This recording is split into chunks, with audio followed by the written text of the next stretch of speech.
ಎಲ್ರಿಗೂ ನಮಸ್ಕಾರ. ಇವತ್ತು ವೈಕುಂಠ ಏಕಾದಶಿ ಆಗಿರುವ ಕಾರಣ ನಾನು ದೇವಸ್ಥಾನಕ್ಕೆ ಹೋಗೋದಕ್ಕಿಂತ ಮುಂಚೆ ಒಂದು ಸಿಂಪಲ್ ಆಗಿರುವಂಥ ಕಂಟೆಂಪ್ರರಿ ಕಮ್ ಟ್ರೆಡಿಷ್ನಲ್ ಒಂದು ಲುಕ್ನ ಟ್ರೈ ಮಾಡೋಣ ಅಂತ ಅಂದ್ಕೊಂಡೆ.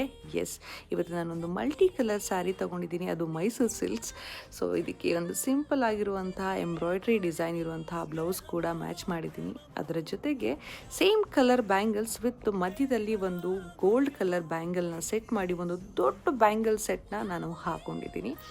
ಇದರ ಜೊತೆಗೆ ಒಂದು ಪುಟ್ಟದಾದಂತಹ ಚೋಕರ್, ಆ ಚೋಕರ್ಗೆ ಮ್ಯಾಚ್ ಆಗುವಂಥ ಇಯರಿಂಗ್ಸ್ನ ಕೂಡ ನಾನು ಸೆಟ್ ಮಾಡಿದ್ದೀನಿ. ಎಸ್, ಸಿಂಧೂರ ಹಾಗೂ ಬಿಂದಿ ಇಲ್ಲದೆ ಯಾವ ಲುಕ್ಕು ಕಂಪ್ಲೀಟ್ ಆಗಲ್ಲ. ನಾನು ಈ ಎರಡನ್ನೂ ಟ್ರೆಡಿಷ್ನಲ್ ಲುಕ್ ಅಂತ ಬಂದರೆ ಮರೆಯೋದೇ ಇಲ್ಲ. ಈ ಎರಡೂ ಲುಕ್ಕನ್ನು ಮಿಸ್ ಮಾಡದೆ ಟ್ರೆಡಿಷ್ನಲ್ ಕಾಣಿಸೋದಕ್ಕೆ ನಾನು ಪ್ರಯತ್ನ ಪಟ್ಟಿದ್ದೀನಿ. ಇದರ ಜೊತೆಗೆ ಒಂದು ಸೇಮ್ ಕಲರ್ ಕ್ಲಚ್ನ ಯೂಸ್ ಮಾಡಿ ಈ ಲುಕ್ಕನ್ನು ಕಂಪ್ಲೀಟ್ ಮಾಡಿದ್ದೀನಿ. ನಿಮಗೆ ಈ ವಿಡಿಯೋ ಇಷ್ಟ ಆಗುತ್ತೆ ಅಂತ ಅನ್ಕೋತೀನಿ.